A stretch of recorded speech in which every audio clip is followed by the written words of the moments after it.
Hvis du kun har tid til at øve sang til 15 minutter, giver det så overhovedet mening at begive sig i gang.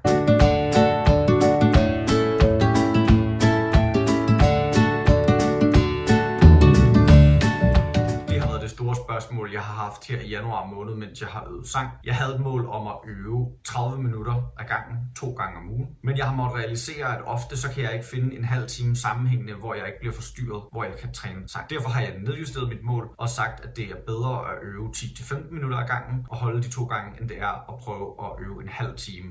For resultatet det er bare mere, at jeg ikke fik øvet overhovedet. Det her stiller selvfølgelig spørgsmålet, hvor lidt kan man rent faktisk nøjes med at øve sig, hvis man gerne vil forbedre sin stemme over tid.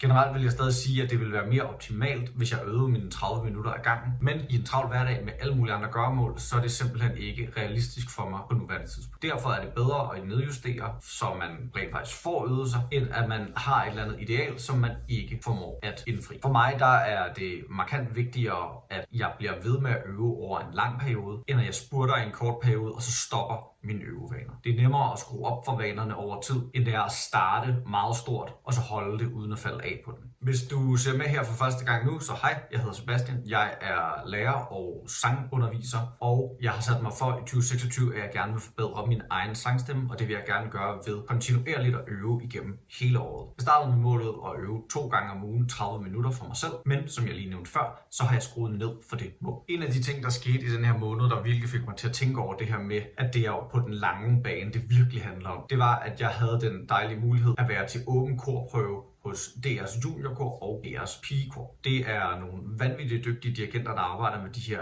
rigtig dygtige piger og unge kvinder, som træner deres stemme. Juniorkoret er fra 6. til 9. klasse, og pigekoret er så fra efter 9. klasse af. Og det er jo nogle vanvittigt dygtige undervisere, de har, men jeg kunne virkelig høre en forskel fra juniorkoret til pigekoret, altså hvor de var blevet en lille smule ældre. Og det er jo ikke fordi, at der er nogen af dirigenterne eller noget af undervisningen, der er bedre hos de yngre piger end hos de ældre piger. Det er simpelthen bare fordi, de er blevet ved med at øve sig hen over en lang årrække, og dermed bare er blevet bedre. Det skal siges, at juniorkoret er på ingen måde dårlige. De er virkelig, virkelig dygtige, og taget deres alder i betragtning er det fuldstændig vanvittigt, hvad de kan. Men man kan også bare høre forskellen på, at der er gået et par år, hvor de har øvet sig mere og blevet mere bekendte med deres stemmer, og har øvet sig mere over længere tid. Det er klart, at de øver ikke kun 30 minutter ad gangen. Sådan en korprøve, den varer gerne en 2-3 timer, og nogle gange, især op til koncerter, vil man ofte øve mere. Så selvfølgelig så er det ikke kun en halv time en gang imellem. Men det fik mig stadig bare virkelig til at tænke over det her med, at det er over den lange bane, at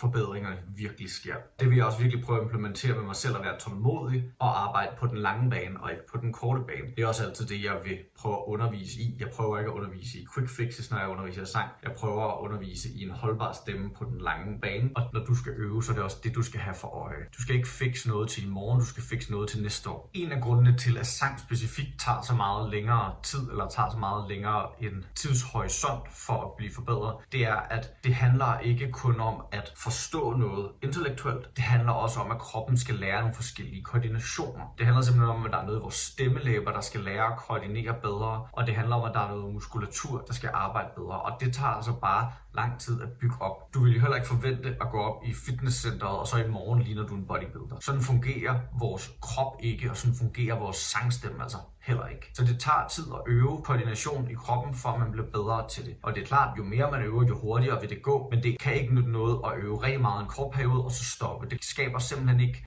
nogen vedvarende, holdbare resultater. Det er den lange bane, det handler om. Derudover, så skal det virkelig også nævnes, at den her sæson med rigtig meget kulde og blæst, det er heller ikke skide godt for vores stemmer. Det er nemlig sådan, at vores stemmelæber skal hydreres for at fungere optimalt. Og de bliver rigtig, rigtig hurtigt tørret ud, når vi er ude i den her kolde og tørre luft. Det vil sige, at vores stemme kommer til at føles anderledes. Den kommer til at reagere dårligere og mindre elastisk, end hvad vi er vant til, fordi vi tørrer ud. Og en ting er selvfølgelig at få drukket nok vand, og især at få drukket nogle elektrolytter til at supplere op med hydrering i kroppen og sådan noget. Men det er også bare en kendsgerning, at vores stemmer har det lidt sværere i den her sæson, hvor der er meget kulde og vind. Så der er man også nødt til at acceptere, at det ikke altid er kroppen, den kan det hele, og så er det altså bedre at have en kort øver, hvor man øver en lille smule, uden at få slidt for meget på stemmen. Det nytter ikke noget at slide vores stemme ned, fordi den lærer ikke noget af det, vores krop lærer ikke noget af det, vi laver dårlige kompensationer, og så ender vi med at bruge tid på noget, der overhovedet ikke gavner os. Så eller en kort øver, hvor vi øver noget intentionelt, og så kan vi hurtigt mærke, hvis vi er lidt dehydreret, lidt udtørret i stemmelæberne, altså er der ikke rigtig særlig meget at komme efter. Du kan gøre noget ved det her hydrering ved for eksempel at indånde nogle dampe, gå i et meget varmt bad med nogle dampe, der indånder vi jo noget fugtig luft, som kan være med til at gå lidt mere direkte på stemmelæberne. Men ellers så er det altså bare at drikke noget væske og vente på, at kroppen gør sine ting med hydrering. Vi drikker jo ikke vandet ned i vores stemmelæber. Hvis vi gjorde det, så ville vi hoste og sige, at vi havde fået noget i den gale hals. Fordi det er vores luftrør, som vores stemmelæber sidder på, hvor vores spiserør er der, hvor alt vandet ryger ned. Så vandet kommer ikke rent faktisk i kontakt med vores stemmelæber. Så vi er altså nødt til at vente på, at kroppen gør sin ting. Medmindre vi indånder nogle dampe. I den foregående måned var fokus for mig, at jeg skulle arbejde med sangstøtte. Altså det vil sige det her med at styre min indånding både ind og ud, som der gør, at jeg bruger luften fornuftigt, som gør, at jeg ikke skaber alle mulige kompensatoriske spændinger i kroppen, og gør, at jeg ligesom får en friere og mere åben stemme, som kan arbejde optimalt. Det skaber både klang, og det skaber bæredygtighed i vores stemme, at have en god sangstøtte og have en god sangerkrop. Så det er simpelthen alfa og omega. Jeg har eksperimenteret lidt med forskellige måder at lave sangstøtte på. Jeg har prøvet at stå med ryggen op ad væggen, hvor jeg retter mig op og har mine hænder hen over brystet.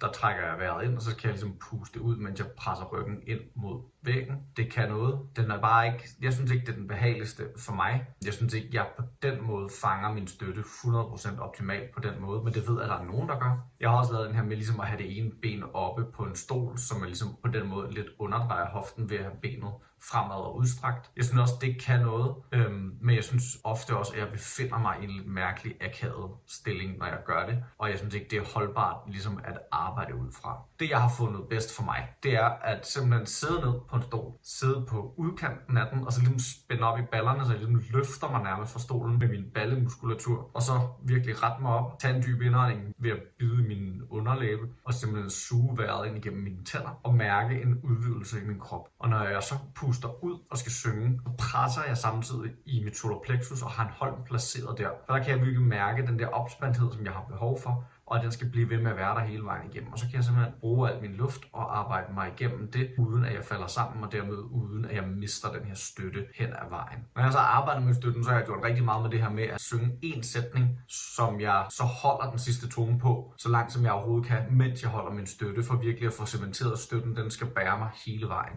So baby, pull me closer.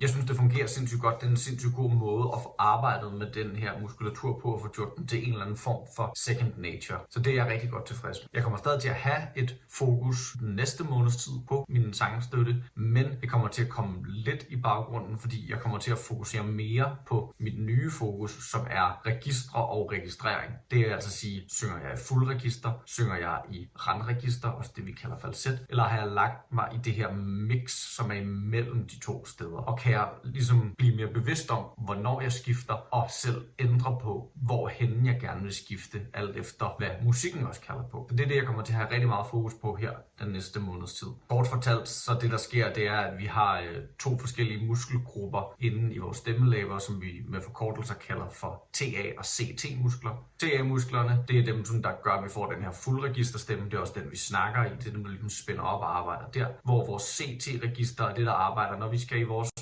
randregister. Så det er altså, hvis jeg synger heroppe, så er det rigtig meget mine CT-muskler, som er på arbejde. Og det er altså balancen mellem de to, for de to kan nogle gange være sådan lidt antagonistisk forhold, hvor de arbejder lidt mod hinanden og fra den ene til den anden. Men målet, det er, at de kan arbejde sammen, så vi får det her mix af de to stemmer, som kan give os de her lækre, kraftfulde toner, uden at det bliver slidende på vores stemme. Så det er altså mit mål for den her måned. Jeg håber rigtig meget, at du har lyst til at kigge med, og det kunne være, at det også kunne være et mål for din næste sangmåned at øve det her. Så alt i alt her i februar, der vil jeg have fokus på kortere øver, men konsistent er der hver gang, og så vil jeg have fokus